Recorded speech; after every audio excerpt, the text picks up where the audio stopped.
What is up, everybody? Welcome back. Ngasigi challenge sina ibani na dish ama same doi ne bako adu dish to da kanana how na same gedra adu challenge to doi ne mayam comment section da video kanana how ge da ba man bra hairaga adana mayam last for yung video and subscribe to dribble later subscribe to biramu to like to tak launa na biramu and es ke no nung egi sam se tipa tere nam ola mani hoy what mo kari dialogue Hasina bazare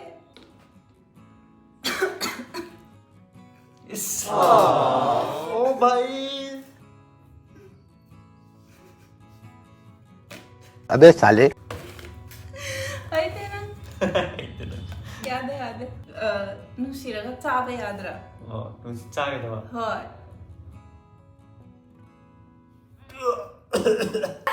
nang sidi loire hai da ba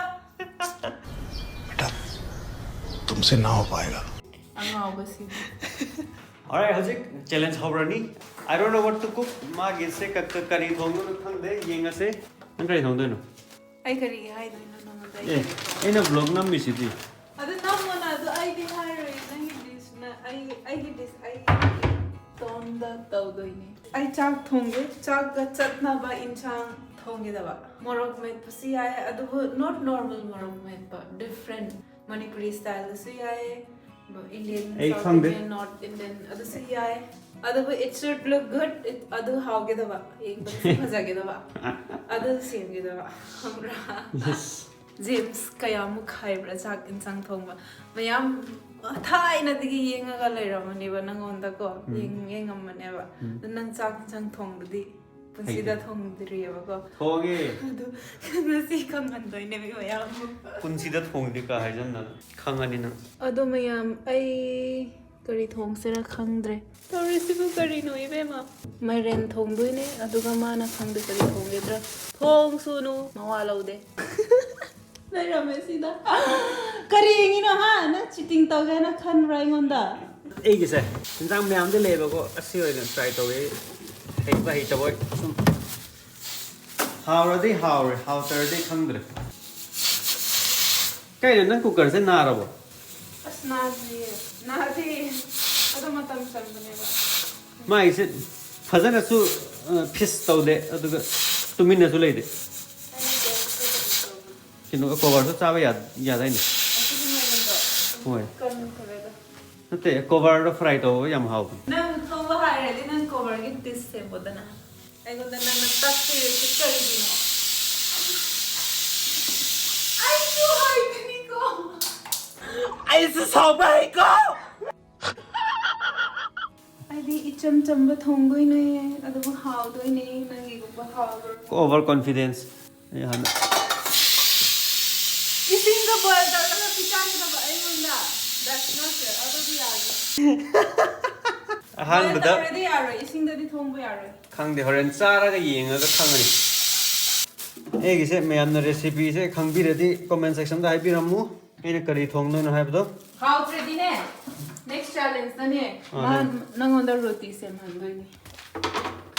Roti. Hoy. Adu su nang gi khud na you have to fazana same aga. Ye to badana se.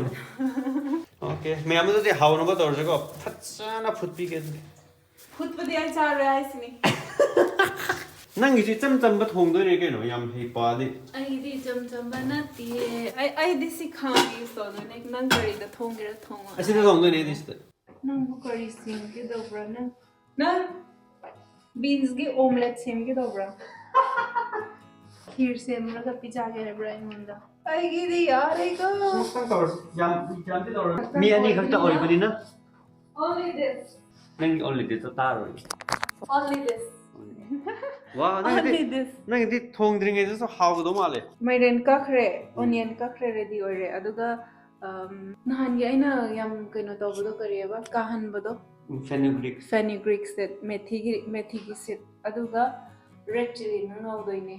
Na kari gi ngono ai gi this chit tawge haran munna engri do kari gi. Red chili da ngaw doi ne ma yengas.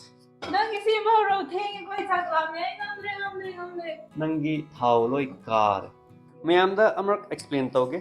Ai gi chitang tawge da ba tawdring ge da. Ha सिगिसे खरा piece फजन कअगा चाम थोके अदुगा मागिसे खरा येंगहनगे आइगिदी लोइगे दौरे मागिसे से तोरने से हापनी लोइरे मागी तम तम डिसने बको अदुगा अहाउबे अदु एगिसे असिसो हापके बको मागिसे खरा केनो चल्लमनी बा कंफ्यूज बॉइल बीन्स द करीगी इंग्रेडिएंट्स दरकार लेबनो हायदो हा होय आई पुंसीदा बॉयल बीन्स है इचम चंबा बीन्स में पचाएबा एगिसो अहान बा सेम नोइने सिगी डिस से ए हाना पुंसीदा सेम दे सिगी डिस आई कंगना फ्राई तौदोनी मरेन करी हादी मरेन गा दही दो याम चानाएबा चाक इंसान थोंगबा मतमदा किचन मोथनबा यादे अदुगा मफमदा पोताई थमदोइबा संदन संदन को मोथनबा हेक नंग इंसान याम हाउना सेमरसु रोटी सेमबाइबा Yes.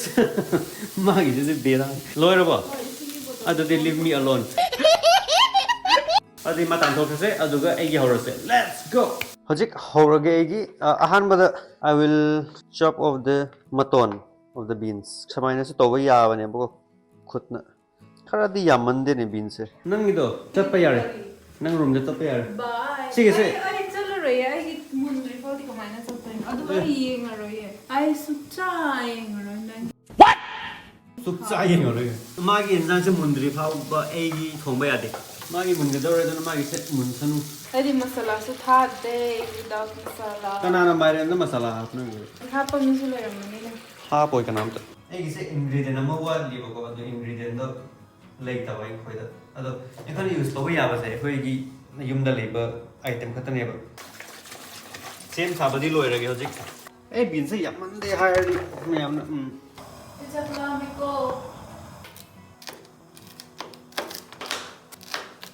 नाइस सिलेरडी यार बीन से खरा याम मान गनी बा हमारे तोड़े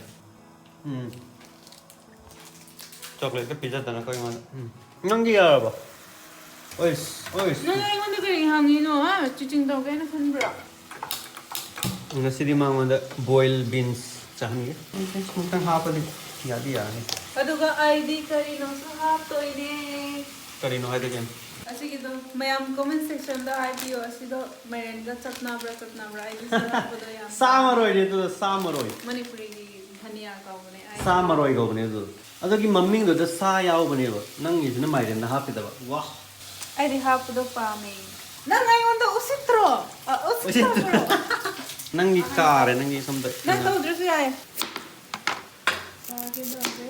mayam ai gi di thongba loire मागी यार भाई ना एक ही हो रखे नंग रूम द चंग रो ए अदु द फम यार होई फम यार काय दे ai ing ro ai phone number ga lai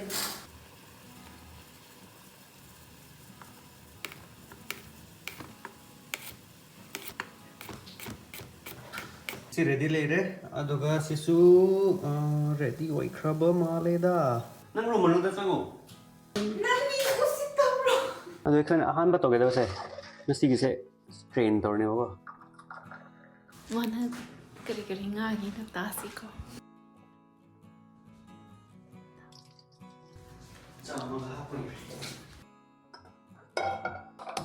मुझे एक मना दरकार ले से थाव ya नंग इधर काय नो चलो चलो नंग स्कीम तो भी आ रहा है ना thao da tai su lai mane पूरा बेरा की मीनी ओए लापे आ रहा है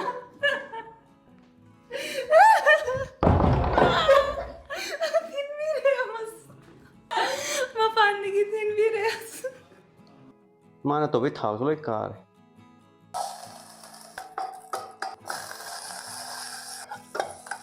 सेंगा साइकी इसिंग दो याम दी हाप ओइ से कंगहन दोइ ने कमेंट सेक्शन में हाइबिरमो सिसे हाउदो मानब्रो मानदब्रा खंदे loire mayam masak to ai ngon na pan de ki thin bi re ba ma to changhan running adaga mana kanna manang da vlog se magalai hori taram mani ko mayam tapna ngangi do mana दुगा दरकार लगी से secret ingredient नमले के को ma'am sesame oil so दरकार ले बने को सेसेमी ऑयल तो लेक दब सेसेमी सीड लेक ब्रा कोई कोई रे करी ले नो सेसेमी सीड ले ब्रा सेसेमी सीड याव दे Fenugreek khitane sesame di yaw de amadu yawe thoiding hapa yadde dry oidri phaw thong ne ba masak sidi how ge do man di he amai to toino hairde yerum khara phul lag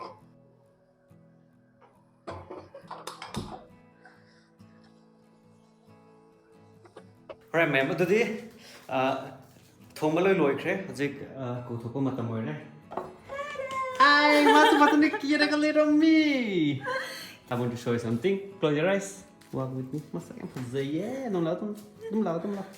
Don't open. Manam sidi ay ko.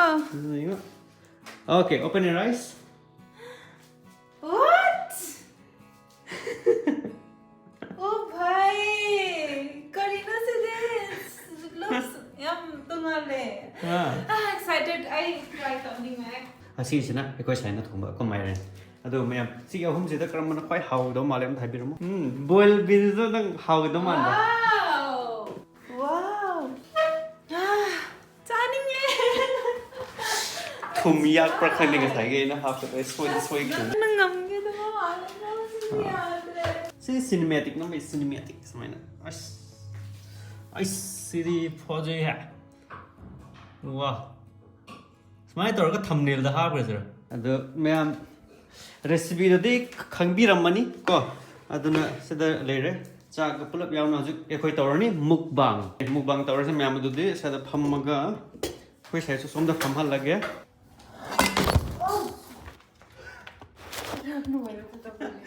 camera tare mayam asing matena thambane ba tawana soin thambas adu me hono ba torse han charagi yeng hawro Thumdi khara yakpo male sai khara soi khara oh wow kariya ki banta te lai okay decoration lai garnishing में हम फंस गए कब sine egg white ne ko egg yellow to sanda oh wow nang soya sauce half brown right wow it seems to be very yummy hopefully chara yengo se haje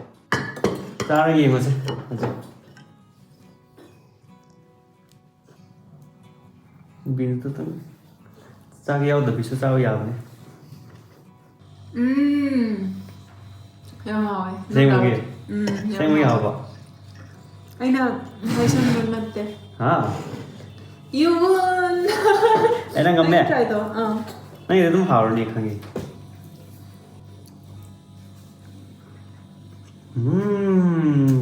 hào đó Ngắm đây hào. vậy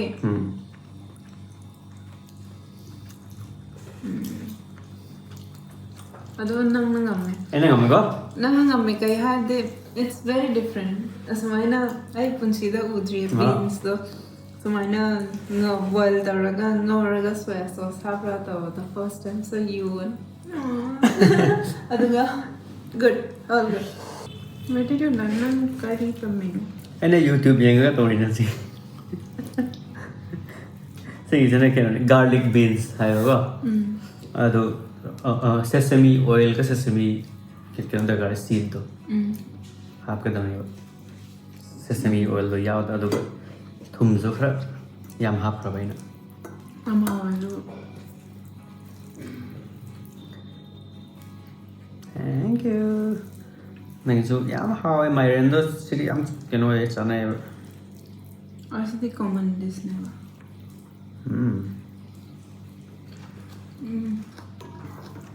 Yerum to sao cái Eikhoi to sao how bro to nó hi rong thong mo sa am to ngal yeah anh thong mo di नहीं देखता hard boiler नहीं नहीं देख फाइना क्या jelly type तो ले से हवा है how me am wah चल तुम में है रे so good next level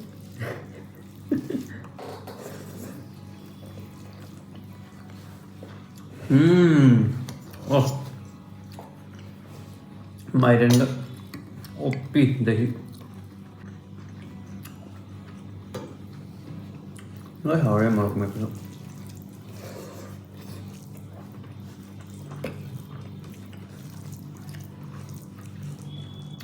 Wow. My didn't got too good.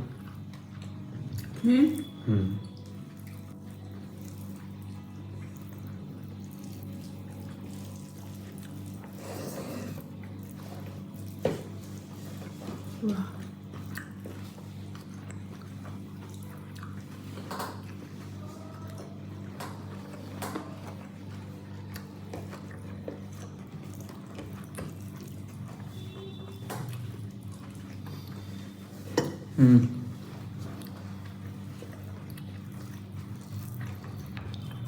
Too good already. Hꯧꯖꯤꯛ ꯃꯊꯪꯒꯤꯁꯤꯅ momo ꯁꯦꯝꯕꯒꯤ ꯕꯖꯥꯔ ꯆꯠꯇꯕ ꯌꯥꯔꯣꯏ ꯌꯦꯟꯒꯨꯝꯕ ꯂꯩꯅꯕ ꯑꯇꯩꯗꯤ ꯀꯔꯤ ꯀꯔꯤ ꯗꯔꯀꯥꯔ ꯂꯩ Only. ꯑꯣꯟꯂꯤ ꯆꯤꯀꯟ ꯑꯗꯨꯗꯤ ꯑꯩ ꯂꯩꯔꯒ ꯂꯥꯛꯀꯦ Hasina how do you ꯅꯠꯇꯦ ꯗꯤꯅꯔꯒꯤꯅꯦ ꯑꯗꯨꯁꯨ ꯀꯩꯅꯣ ꯁꯦꯝꯕ ꯇꯥꯔꯦꯅ ꯀꯤꯃꯥ ꯇꯧꯔꯒ ꯅꯪ ꯃꯦꯆꯤꯟꯗꯨꯁꯨ ꯌꯧꯔꯛꯇ꯭ꯔꯤ Ano simba? Machine Oh, hi. Ayara.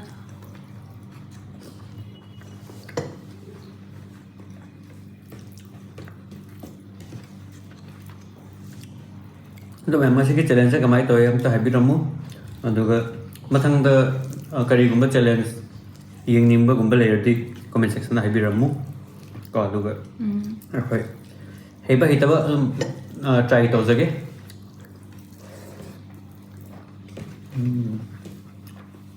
Wow. ꯃꯖꯥ ꯑꯣꯏ Egg is too good.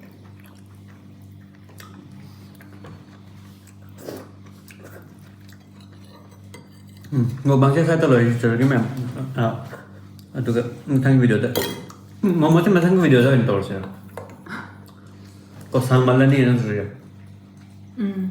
ꯀꯣ ꯃꯌꯥꯝ ꯁꯥꯎꯕꯤꯕ ꯌꯥꯗꯦ ꯃꯊꯪꯒꯤ ꯚꯤꯗꯤꯑꯣꯗ ꯑꯣꯏꯅ ꯇꯧꯔꯒꯦ momo compulsory alright let's go